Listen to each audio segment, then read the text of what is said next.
Hello बच्चों, आज हम लोग बैंक रिकॉन्सिलिएशन स्टेटमेंट करेंगे।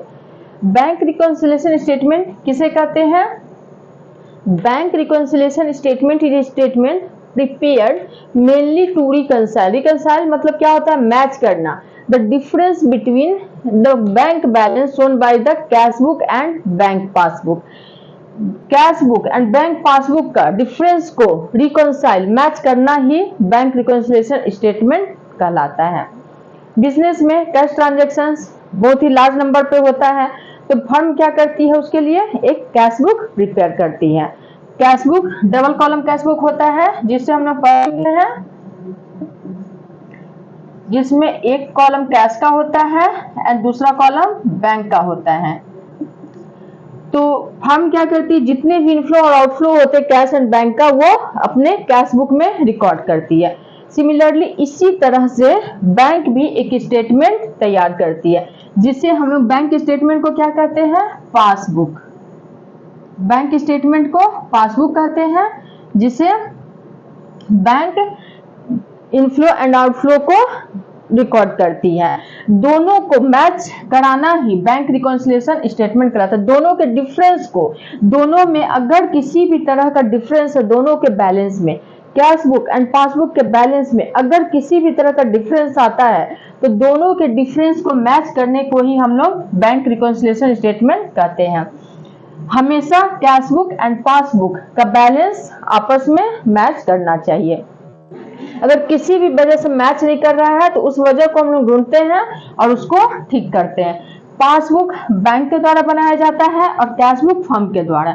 तो कैश फर्म सिर्फ कैश बुक में ही सुधार कर सकती है, बैंक में नहीं, पासबुक में नहीं कर सकती, क्योंकि पासबुक बैंक बनाती है और कैश बुक फर्म यानी कि हम बनाते हैं। तो कैश बुक को में ही हम सुधार कर सकते हैं, पासबुक में हम किसी भी तरह का सुधार नहीं कर सकते। तो पासबुक से ही कैश बुक को मैच करना है। जो सपोज पासबुक में अगर बैलेंस 10,000 शो कर रहा है और कैश बुक में 9,000 शो कर रहा है, तो हम इसे कैश बुक को 10,000 करेंगे, ना कि पासबुक को 9,000 करेंगे। तो इसमें कर देंगे प्लस। अब किस वजह से डिफरेंस आ रहा है, किस वजह से डिफरेंस आ रहा है, तो उस वजह को लिखते हुए यहाँ प्लस 10,000 इसका बैलेंस को करेंगे। इसका बैलेंस, इसको कुछ भी नहीं कर सकते, क्योंकि ये हमारे हाथ में नहीं है। हमारे हाथ में क्या है? Cash book. इसी तरह से अगर यहाँ ज्यादा आ रहा है, हमारा कैश बुक आ रहा है 11,000 और पासबुक 10,000 है, तो इसको क्या करेंगे? -1,000 करके इसके इक्वल बैलेंस को करेंगे। तो दोनों हमेशा आपस में मैच करना चाहिए। तो आज हम लोग यही पढ़ेंगे, कैश बुक और पासबुक को कैसे आपस में रिकॉन्साइल किया जाए। अब कैश बुक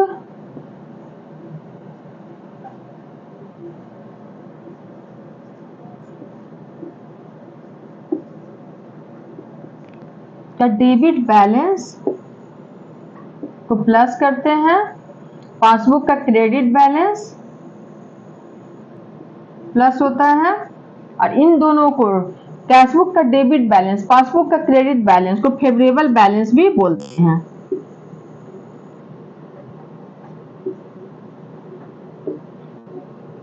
कैश बुक का क्रेडिट बैलेंस माइनस होता है, पासबुक का डेबिट बैलेंस माइनस होता है। इसे अनफेवरेबल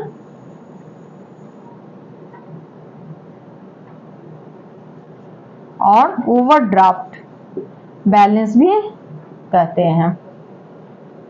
कैश बुक का डेबिट बैलेंस, पासबुक का क्रेडिट बैलेंस, कैश बुक का क्रेडिट बैलेंस, पासबुक का डेबिट बैलेंस। कैश बुक का डेबिट बैलेंस, पासबुक का क्रेडिट बैलेंस को फेवरेबल बैलेंस कहते हैं। कैश बुक का क्रेडिट बैलेंस, पासबुक का डेबिट बैलेंस को अनफेवरेबल और ओवरड्राफ्ट बैलेंस कहते हैं। हमारा बैंक रिकॉन्सिलिएशन स्टेटमेंट 4 तरह से स्टार्ट किया जा सकता है।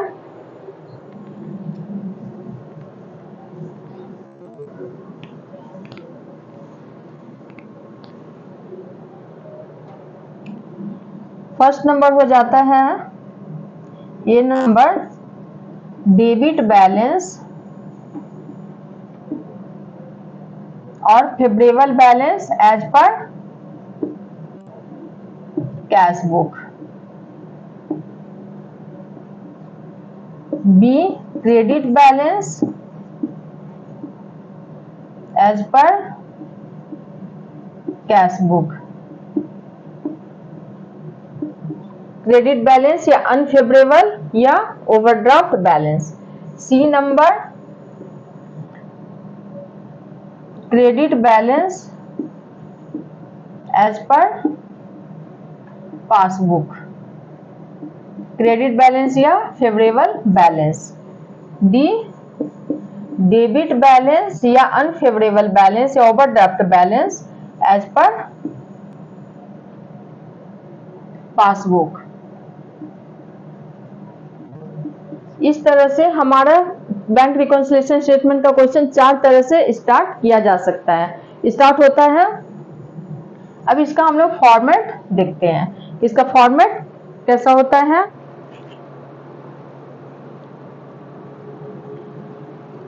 ये हमारा बैंक रिकॉन्सिलिएशन स्टेटमेंट का फॉर्मेट है। बैंक रिकॉन्सिलिएशन स्टेटमेंट को शॉर्ट में हम लोग BRS भी कहते हैं। BRS bank reconciliation statement. As एक कॉलम होगा पार्टिकुलर्स का, एक प्लस आइटम्स और दूसरा माइनस आइटम, बस 3 ही कॉलम होगा। देखिए या और ये कुछ ट्रांजेक्शन्स है, इंपॉर्टेंट ट्रांजेक्शन्स, इसको हम लोग समझते हैं कि किस वजह से हमारा cash book and passbook match नहीं करता है। उसके कुछ ट्रांजेक्शन्स को देखते हैं। तो ये 4 तरह से हमारा क्वेश्चन स्टार्ट होता है BRS का, जिसमें first number debit balance as per cash book हम लोग देख रहे हैं। अगर आपके क्वेश्चन में डेबिट एंड क्रेडिट गिवन ना हो तो क्या करेंगे, इसको डेबिट मानेंगे। जब क्वेश्चन में डेबिट और क्रेडिट गिवन ना हो तो हम लोग डेबिट बैलेंस मानेंगे। और डेबिट बैलेंस कैश बुक का डेबिट बैलेंस क्या होता है, प्लस होता है। ये तभी हम लोग पढ़े हैं कि कैश बुक का डेबिट बैलेंस क्या होता है, प्लस। तो जो बैलेंस होगा उसको प्लस में लिख देंगे। और ये इसमें कौन कौन सा आइटम को ऐड करेंगे, किस ट्रांजेक्शन्स को ऐड करेंगे और किस ट्रांजेक्शन्स को लेस करेंगे। ये कुछ इंपॉर्टेंट ट्रांजेक्शन्स हम यहाँ लिखे हैं, और इससे बहुत सारे ट्रांजेक्शन्स होते हैं जिसे बाद में हम लोग एग्जाम्पल के थ्रू समझेंगे। तो ये ऐड में ये मोस्ट इंपॉर्टेंट ट्रांजेक्शन्स हैं जो लगभग हर क्वेश्चन में आपका गिवन होगा। Cheques issued but not yet presented for payment. Cheque issue किए मतलब हम अपने क्रेडिटर्स को चेक दिए, लेकिन उन्होंने बैंक में जमा नहीं किया पेमेंट करने के लिए, बैंक में जमा नहीं किया। तो उसका एंट्री किस तरह से होगा। सपोज ये पासबुक है, ये कैश बुक है और ये पासबुक है। दोनों का बैलेंस हम एज्यूम करते हैं 1000 है, और हम 200 का चेक दिए क्रेडिटर्स को। 200 का चेक दिए तो हम क्या किए, कैश बुक में माइनस कर दिए, तो हमारा बैलेंस कितना दिखाएगा 800।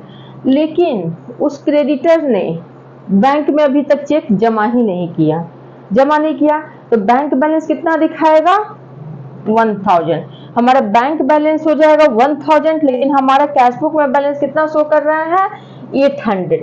तो हम इसके इक्वल करने के लिए, इसको तो हम कुछ नहीं कर सकते हैं क्योंकि इसमें कुछ भी सुधार करना हमारे हैंड में नहीं है। तो क्या करेंगे, इसको 200 प्लस कर देंगे, तो इसके इक्वल में बैलेंस आ जाएगा 200 प्लस किए तो 1000 आ गया, दोनों मैच हो गया। तो प्लस ये हो जाएगा cheques issued but not yet presented for payment. तो जब चेक इशू हुआ हो और बैंक में प्रेजेंट नहीं किया गया हो पेमेंट के लिए, तो उसको क्या करते हैं प्लस। तो यहाँ प्लस आइटम में लिख देंगे। सेकेंड नंबर ट्रांजेक्शन है interest allowed by bank not recorded in cash book. ये टाइम गैप का एरर है बच्चों, टाइम गैप हो रहा है जिस वजह से ये हमारा cash book and passbook match नहीं कर रहा है। कुछ एरर होता है जो टाइम गैप की वजह से होता है एंड कुछ एरर होता है जो अमाउंट में मिस्टेक होता है। अमाउंट हम लोग गलत लिख देते हैं या फिर डेबिट क्रेडिट में चला जाता है, क्रेडिट डेबिट में चला जाता है। तो ये second number, interest allowed by bank. Bank से इंटरेस्ट मिला लेकिन उसका इंफॉर्मेशन हमें नहीं मिला, तो हम क्या करेंगे, interest allowed by bank not recorded in cash book. तो हमने क्या किया, कैश बुक में रिकॉर्ड नहीं किया। सपोज हमें 50 रुपया इंटरेस्ट मिला, 50 रुपया इंटरेस्ट मिला बैंक में, तो बैंक पासबुक कितना दिखा रहा है, बैंक बैलेंस 50, 1050 और हमारा 1000। तो इसको मैच करने के लिए हम क्या करेंगे, इसमें +50 करेंगे, तब दोनों मैच हो जाएगा। और दूसरे तरह से हम इसको इस तरह से समझ सकते हैं कि जिस ट्रांजैक्शन से हमारा बैंक बैलेंस इंक्रीज होता है यानी बढ़ता है तो उसे हम लोग प्लस करते हैं, और जिस ट्रांजैक्शन से हमारा बैंक बैलेंस कम होता है उसको हम लोग माइनस करते हैं, माइनस में लिखते हैं। तो इंटरेस्ट, बैंक के द्वारा हमें इंटरेस्ट मिला तो बैंक बैलेंस क्या हुआ, हमारा बढ़ गया, बढ़ा तो उसको क्या करेंगे, प्लस में लिखेंगे। तो यहाँ प्लस आइटम हो जाएगा। थर्ड नंबर ट्रांजैक्शन है amount directly deposit by the customers in our bank account. किसी कस्टमर के द्वारा हमारे बैंक में डायरेक्ट पेमेंट कर दिया गया, डायरेक्ट अमाउंट डिपॉजिट कर दिया गया किसी कस्टमर के द्वारा, तो उसका हमें इंफॉर्मेशन नहीं है, डायरेक्ट डिपॉजिट कर दिया गया। तो बाद में जब हम अपना पासबुक ले जाएंगे बैंक में, अप टू डेट कराएंगे या फिर ऑनलाइन हम चेक करेंगे हम अपने पासबुक को, तब हमें पता चलेगा कि हमारा बैंक में इतना अमाउंट है जो हमने कैश बुक में मेंशन नहीं किया है। ये भी क्या है, टाइम गैप है। तो इसमें बैंक में सपोज 1000 का अगर कोई कस्टमर डायरेक्ट अमाउंट हमारे बैंक में डिपॉजिट कर दिया तो उससे क्या हुआ, हमारा बैंक बैलेंस बढ़ा, बढ़ा तो प्लस करेंगे। और इसको इस तरह समझिए, सपोज कस्टमर 500 बैंक में जमा कर दिया हमारे अकाउंट में, तो हमारा बैंक बैलेंस कितना शो कर रहा है, 1500, बट हमारा कैश बुक कितना शो कर रहा है, 1000। तो क्या करेंगे, 500 प्लस करेंगे तब दोनों मैच करेगा। तो इसको भी प्लस आइटम है, ये प्लस में लिखेंगे। Fourth number, interest and dividends collected by bank. Bank के द्वारा हमारे अकाउंट में इंटरेस्ट एंड डिविडेंड्स कलेक्ट किया गया, तो इससे क्या हो रहा है, हमारा बैंक बैलेंस बढ़ रहा है, इंक्रीज हो रहा है, तो इसको भी क्या करेंगे, प्लस में लिखेंगे। Fifth number, cheques paid into bank but omitted to be entered in the cash book. हमने चेक जमा किया बैंक में लेकिन कैश बुक में रिकॉर्ड करना भूल गए। बैंक में हम चेक जमा किए लेकिन कैश बुक में रिकॉर्ड करना भूल गए, तो उसका किस तरह से होगा, सपोज 500 का चेक बैंक में जमा किए लेकिन कैश बुक में उसको रिकॉर्ड करना भूल गया, तो हमारा पासबुक कितना शो कर रहा है, 1500, हमारा कैश बुक कितना शो कर रहा है, 1000। तो इसके लिए क्या करेंगे, इक्वल करने के लिए 500 को प्लस करेंगे तो हमारा बैलेंस इक्वल हो जाएगा। इसको भी प्लस करेंगे। अब देखते हैं लेस कौन कौन सा आइटम होगा। ये इसमें मोस्ट इंपॉर्टेंट ट्रांजेक्शन है। फर्स्ट नंबर, लेस में ये मोस्ट इंपॉर्टेंट ट्रांजेक्शन है, ये लगभग सभी क्वेश्चन में आपका रहेगा। Checks paid into bank for collection but not yet credited by bank. हमने कलेक्शन के लिए चेक बैंक में जमा किया लेकिन बैंक के द्वारा अभी तक उसे क्रेडिट नहीं किया गया है। हम जब भी कोई पैसा बैंक में जमा करते हैं तो बैंक उसे क्या करती है, क्रेडिट करती है। बैंक क्रेडिट क्यों करती है बच्चों, जब हम पैसा जमा करते हैं तो क्योंकि बैंक के लिए वो लायबिलिटी हुआ। हम अपना पैसा जब बैंक में जमा कर रहे हैं तो बैंक के लिए क्या है, लायबिलिटी है, और लायबिलिटी को हम क्या करते हैं, क्रेडिट करते हैं। और जब लायबिलिटी कम होता है तो उसको बैंक क्या करती है, डेबिट करती है। जब हम अपना अमाउंट विड्रॉ करते हैं, जब अपना कैश विड्रॉ करते हैं तो बैंक का लायबिलिटी कम हुआ, तो क्या बैंक क्या करती है, उतने अमाउंट से हमें डेबिट कर देती है। सपोज हम 2000 रुपया बैंक में जमा किए, तो बैंक हमारे अकाउंट में क्या शो करेगी, 2000 क्रेडिट। और जब इसमें से हम 500 रुपया विड्रॉ कर लेंगे तो बैंक इस तरह से हमारे पासबुक में शो करेगी 500 डेबिट। 500 डेबिट इस तरह से शो करेगी, क्योंकि जब लायबिलिटी बढ़ता है तो क्रेडिट और कम होता है तो डेबिट। तो इसलिए हमने बैंक में चेक डिपॉजिट किया, लेकिन बैंक अभी तक क्रेडिट नहीं की है। कोई भी कारण हो सकता है हॉलीडे हो या फिर किसी तरह का इंटरनेट प्रॉब्लम हो, सर्वर डाउन हो, इस तरह से कुछ भी प्रॉब्लम हो सकता है जिस वजह से हमारा अमाउंट अभी तक बैंक में क्रेडिट नहीं हुआ है। तो हम अगर बैंक में 200 रुपया का चेक जमा किए, 200 का चेक जमा किए, तो हमारा कैश बुक में कितना बैलेंस शो कर रहा है, 1200, लेकिन पासबुक में कितना शो कर रहा है, 1000। तो अब क्या करेंगे, पासबुक को तो हम चेंज नहीं कर सकते हैं, पासबुक चेंज नहीं किया जा सकता है, हम किसे चेंज कर सकते हैं, कैश बुक को। तो क्या करेंगे, इसके इक्वल में बैलेंस करने के लिए 200 को माइनस कर देंगे, तो बैलेंस इक्वल हो जाएगा। तो इसको क्या करेंगे, माइनस, यहां माइनस में लिखेंगे। Second number, cheques paid into bank for collection but dishonoured by bank. हमने चेक बैंक में जमा किया कलेक्शन के लिए, लेकिन वो डिजॉनर हो गया। डिजॉनर होने का बहुत सारा रीजन होता है, तो बैंक में वो डिजॉनर हो गया, तो हमारा पैसा तो मिला नहीं। हम तो ये सोच रहे हैं कि हमारा, सपोज हमने 500 का चेक बैंक में जमा किया, 500 का चेक बैंक में जमा किया, तो हम अपना कैश बुक में कितना बैलेंस शो करेंगे, 1500। लेकिन वो चेक तो डिजॉनर हो गया, हमें अभी पता नहीं है। जब हम ये पासबुक देखेंगे तब हमें पता चलेगा कि बैंक में हमारा चेक डिजॉनर हो गया, या बैंक जाकर हम पता करेंगे कि हमारा चेक क्रेडिट क्यों नहीं हुआ है, तब हमें पता चलेगा क्या, कि बैंक का चेक हमारा, बैंक क्या की है, हमारे चेक को डिजॉनर कर दी है। तो बैंक में इतना शो कर रहा है 1000, तो हमारे कैश बुक में इतना है, तो माइनस करेंगे 500 को, तो बैलेंस इक्वल हो जाएगा। तो इसको भी माइनस में लिखेंगे। Third number, bank charges and commission charge by bank. Bank कुछ फैसिलिटी देती है अपने कस्टमर्स को, जिसके लिए वो चार्ज करती है। बैंक चार्ज की या कमीशन चार्ज की, तो क्या हुआ, हमारा बैंक बैलेंस कम हुआ। जब कम होगा तो हम क्या करेंगे, माइनस में लिखेंगे, माइनस में यहां लिखें। फोर्थ नंबर है, cheques issued but omitted to be recorded in the cash book. हमने चेक इशू तो कर दिया, लेकिन कैश बुक में रिकॉर्ड नहीं किया, कैश बुक में रिकॉर्ड करना भूल गए। तो क्या होगा, हमने चेक इशू किया कितने का, सपोज 100 का चेक इशू किया, तो हमारा बैंक में बैंक बैलेंस कितना शो करेगा, 900, और हमारा कैश बुक में कितना बैलेंस शो करेगा, 1000।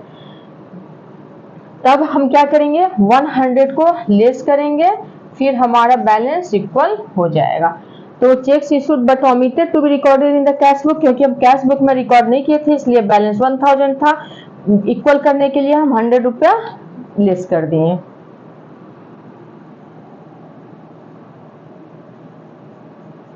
नंबर है, any wrong debit given by bank in the passbook. Bank ने रॉन्ग डेबिट कर दिया, यानी डेबिट कर दिया यानी कि माइनस कर दिया। हमारा 1000 है बैंक में, उसने गलती से 200 डेबिट कर दिया, तो हमारा बैंक पासबुक कितना शो करेगा, 800, लेकिन हमारा कैश बुक कितना शो करेगा, 1000। तो इसके लिए क्या करेंगे, 200 लेस करके बैलेंस को इक्वल करेंगे। तो इसमें भी क्या करेंगे, ये भी आ जाएगा माइनस में।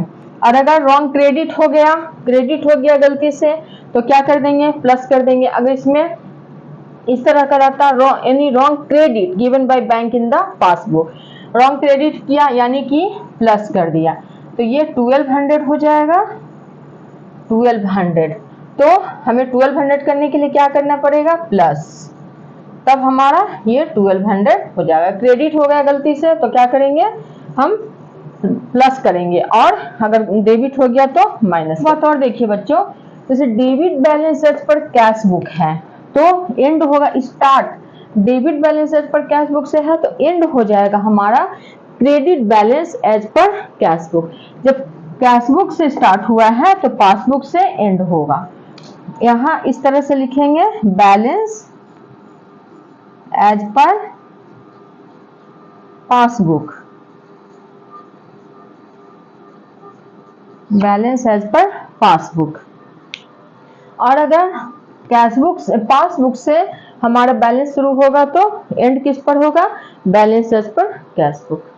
अगर पासबुक से स्टार्ट होगा तो कैश बुक पे एंड होगा, कैश बुक से स्टार्ट होगा तो पासबुक पर एंड होगा। अब देखते हैं कि अगर बी नंबर से स्टार्ट हो रहा है, B credit balance as per cash book, यहाँ डेबिट बैलेंस से credit balance as per cash book, तो क्या करेंगे, कैश बुक का क्रेडिट बैलेंस क्या होता है, माइनस होता है, तो इस बैलेंस को हम लोग कहाँ लिख देंगे, माइनस में। इस बैलेंस को माइनस में लिख देंगे और बाकी जो भी है वो सारा एज इट इज रह जाएगा। प्लस जिसको प्लस करना है ऐड आइटम को प्लस करेंगे और जो लेस करना है उसे माइनस में लिखेंगे। कुछ भी चेंज नहीं होगा, सिर्फ अगर क्वेश्चन में credit balance as per cash हो तो बैलेंस को माइनस में लिख देंगे, बाकी एज इट इज ही रह जाएगा। तो फर्स्ट और सेकंड समझ गए कि अगर इस तरह से स्टार्ट हो debit balance as per cash book तो बैलेंस को डेबिट में, credit balance as per cash book तो बैलेंस को क्रेडिट में, बाकी सब कुछ इसी तरह से होगा और बैलेंस एज पर पासबुक इसी तरह से आंसर होगा, एंड इसी तरह से होगा। अब थर्ड नंबर देखते हैं, credit balance as per passbook. अगर क्वेश्चन इस तरह से हमारा स्टार्ट होता है credit balance as per passbook, credit balance as per passbook, हमारा क्वेश्चन अगर इस तरह से स्टार्ट होता है उस केस में हम क्या करेंगे, पासबुक का क्रेडिट बैलेंस पढ़े हम लोग, पासबुक का क्रेडिट बैलेंस क्या होता है, प्लस होता है, तो इस क्रेडिट बैलेंस जो होगा उसको क्या करेंगे, यहाँ प्लस में लिखेंगे और जितना ऐड आइटम है उसको माइनस करेंगे और जितना लेस आइटम है उसको प्लस कर देंगे। ये जस्ट रिवर्स हो जाएगा, ये रिवर्स होगा, प्लस आइटम माइनस में चला जाएगा और माइनस आइटम प्लस में चला जाएगा। इस सारे को हम लोग क्या करेंगे, माइनस में लिखेंगे, ये सारा हमारा माइनस में चला जाएगा। Checks issued but not yet presented for payment. Second number, check allowed by bank not recorded in cash book. Third number, fourth, fifth, सारा माइनस हो जाएगा। अब जो लेस आइटम होगा उसको कहाँ, प्लस में लिखेंगे, ये सारा प्लस में आ जाएगा।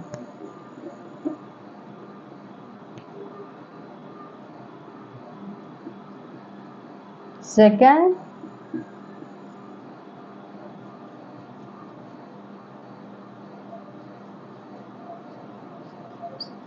और यहाँ आंसर क्या हो जाएगा, balance as per cash book, यहाँ एंड हो जाएगा balance as per cash book.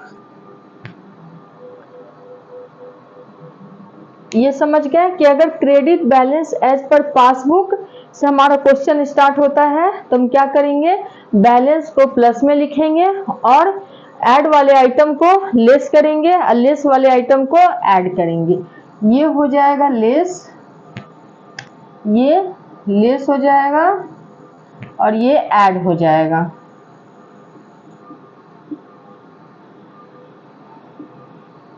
और अगर क्वेश्चन में ये नहीं कहा हो कि डेबिट और credit balance as per passbook तो इसको क्रेडिट बैलेंस मानेंगे। अगर पासबुक में डेबिट एंड क्रेडिट गिवन ना हो तो इसको क्रेडिट मानेंगे, यानी कि फेवरेबल बैलेंस मानेंगे। फोर्थ नंबर है debit balance as per passbook. Debit balance as per passbook मतलब अनफेवरेबल बैलेंस, ओवरड्राफ्ट, ओवरड्राफ्ट है तो क्या हो जाएगा, माइनस, ओवरड्राफ्ट है तो क्या हो जाएगा, माइनस, माइनस में चला जाएगा balance, debit balance as per passbook, और बाकी जो है जिस तरह है उसी तरह से हम लोग लिखेंगे। जो लेस आइटम है लेस में ही रहेगा, जो ऐड आइटम है वो प्लस में ही रहेगा, बाकी कुछ भी चेंज नहीं होगा। अगर debit balance as per passbook हो तो बाकी कुछ भी चेंज नहीं होगा। आई होप आप लोगों को BRS का कॉन्सेप्ट अच्छी तरह से समझ में आ गया होगा।